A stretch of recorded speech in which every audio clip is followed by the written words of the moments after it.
Nah, teman-teman sekalian, bertemu kembali di TMC Blog. Sebentar lagi kita akan memenuhi undangan dari Yamaha Indonesia dalam sebuah kayak short course gitu ya, mengendarai sepeda motor jenis trail. Seperti kita ketahui bahwa sepeda motor jenis trail seperti misalkan kayak Yamaha WR155 ini, kita itu punya postur dari motornya sendiri yang tinggi gitu ya. Jadi orang-orang kadang-kadang di awal-awal tuh suka kayak takut duluan gitu. Ini tinggi banget motor asli gitu kan. Takut jatuh lah, terus gimana cara naiknya, gimana cara berhentinya, gimana cara beloknya, gimana pada saat kita naik ke atas, gimana saat menuruni kayak turunan kayak gitu, terus bagaimana saat melibas kayak genangan air atau misalkan kayak parit yang kering kayak gitu. Dan banyak banget pertanyaan kalau misalkan kita mau menggunakan motor trail terutama untuk terabasan. Nah, kebetulan banget nih dari Yamaha Riding Academy baru aja sharing ke kita-kita tuh bagaimana sih caranya, basicnya gitu ya, ilmu dasar yang kayaknya perlu banget ya kita kita kita ketahui kalau misalkan kita pengen minimal bisa untuk naik motor-motor jenis-jenis trail gitu ya. Salah satunya contohnya kayak WR155R ini. Nah, kalau sobat sekalian kepo, silahkan aja langsung simak video berikut ini penjelasan teoritis sebelum kita nanti akan mencoba langsung di track.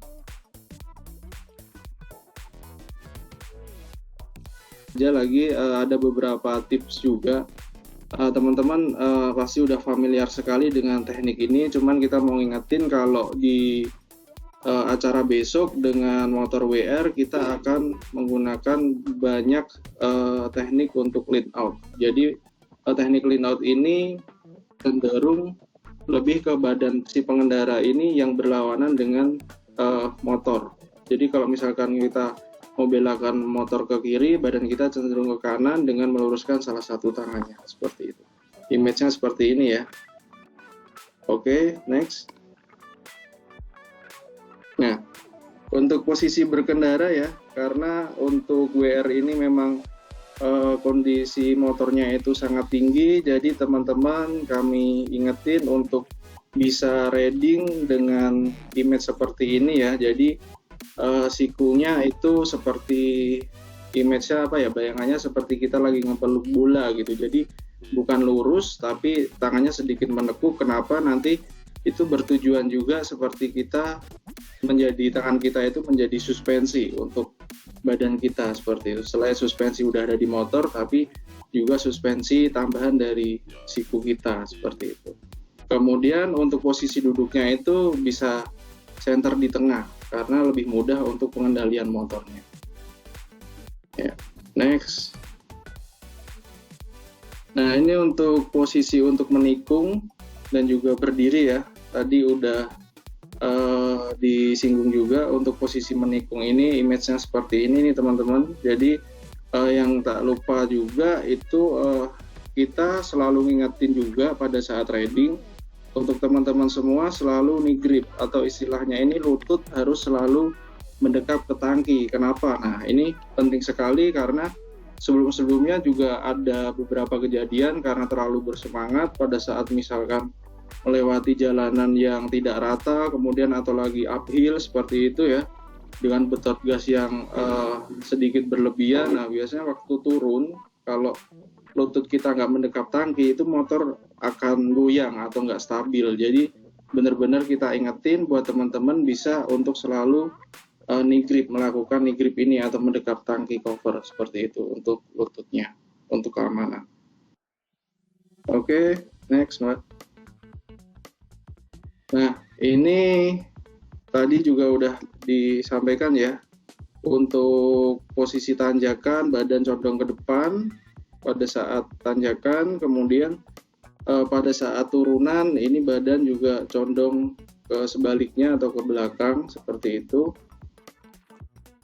Next Mbak. Ya, kemudian juga kami mau ngingetin beberapa tips lagi nih seperti saat akan naik sepeda motor. Nah, teman-teman diharapkan pada saat mau naik motor ini yang pastinya ya ada di sebelah kiri motor, kemudian rilis dulu standar sampingnya, kemudian posisi handle itu dibelokkan full ke kanan karena biar mudah untuk dikendalikan seperti itu. Kemudian jangan lupa untuk tarik tuas rem juga karena pada saat di kondisi jalan yang nggak rata, terlebih mungkin pada saat besok di Hambalang kayak gitu ya, mungkin kita berhentinya kan pas di tanjakan ataupun di turunan. Jadi selalu wajib untuk menarik tuas rem seperti itu biar nggak ngeloyor motor. Kemudian saat berhenti nih, nah itu sebisa mungkin teman-teman untuk sebelum berhenti itu nge-mapping areanya terlebih dahulu. Jadi atau nge-mapping dalam istilahnya itu memperkirakan terlebih dahulu sebelum berhenti. Nah sebisa mungkin upayakan untuk mencari seperti gundukan lah, karena WR ini kan terbilang tinggi. Jadi sebisa mungkin kalau ada pijakan atau gundukan yang nyaman untuk kita berhenti, nah sebisa mungkin bisa pakai gundukan tersebut. Kemudian yang kedua, kita bisa pakai untuk gear 1 pada saat berhenti. Jadi tujuannya apa? Biar pada saat berhenti kemudian kita matiin mesin juga, nanti motornya itu nggak akan ngeloyor. Istilahnya kita bisa lepas rem dan sebagainya, tapi karena udah masukin gigi 1, jadi tetap diem aja motornya seperti itu. Kemudian saat akan turun dari sepeda motor ya, matikan mesin, kemudian belokkan stang ke kanan, full ke kanan juga seperti yang tadi pada saat naik. Itu tujuannya agar mudah untuk turunnya juga seperti itu. Next, Mbak. Nah, kemudian untuk pengereman, lakukan pengereman saat kondisi motor dalam posisi lurus. Nah, kenapa? Karena akan tetap stabil ya motor saat kondisi pengereman, walaupun istilahnya pengereman yang sekeras apapun kayak gitu, motor tetap bisa setidaknya lebih stabil dibandingkan pada saat kita lagi berbelok atau cornering seperti itu. Nah, gunakan rem depan, kemudian juga bisa belakang dan juga kemudian menggunakan engine brake.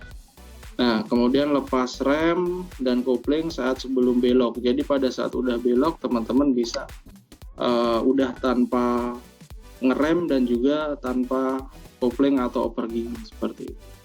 Kemudian operasikan throttle, gas secara halus untuk berbelok, nah dan seterusnya. Oke, Mbak.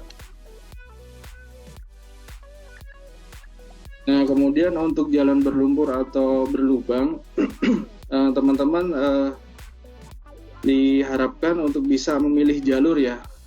Tapi ini memang untuk off-road ini memang sedikit berbeda daripada on-road dan sedikit melelahkan ya. Jadi tapi besok dari tim Yera akan tetap bantu, terutama biasanya saya yang ada di belakang nanti akan bantu buat teman-teman semua kalau misalkan ada slip dan sebagainya kayak gitu.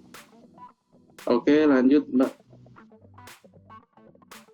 Kemudian jika pada saat melewati jalanan rusak atau berbatu, nah teman-teman nanti disarankan untuk berdiri.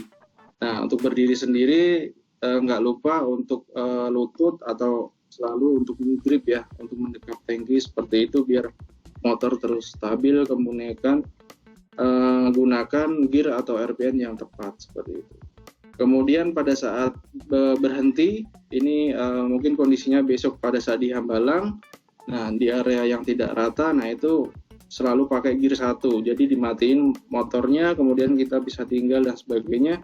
Walaupun kondisi tanah tidak rata, itu sebaiknya pakai gear 1 seperti itu. Next. Nah, kemudian pada saat terjatuh nih, lepas motor ya, teman-teman ya. Jadi nggak usah disayang-sayang motornya karena kita udah antisipasi juga, pasti dari tim Yamaha udah menyadari dengan aktivitas ini pasti ya kita sih berharapnya nggak ada yang jatuh, cuman biasanya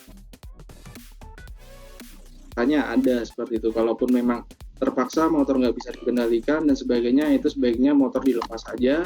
Pastiin untuk teman-teman semuanya kondisi badannya itu aman, kemudian badannya oke, dan nanti pada saat mendirikan motor nih, kalau misal kondisinya udah jatuh, nggak usah dipaksain untuk berdiri ya. Nanti kami akan memberi pertolongan atau mungkin juga teman-teman rider yang lain nanti bisa untuk saling bantu untuk mendirikan motornya seperti itu.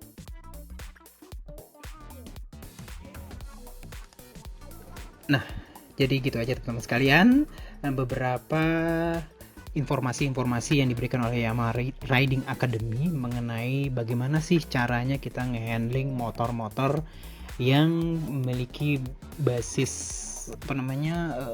postur yang cukup tinggi seperti motor-motor jenis trail ya. Yamaha Riding Academy membuat contohnya di salah satu motor produknya Yamaha, yaitu Yamaha WR155R. Mudah-mudahan apa yang diberikan mereka cukup bisa memberikan gambaran kepada teman-teman sekalian kalau ingin mencoba bagaimana sih caranya naik motor-motor trail secara aman. Itu aja.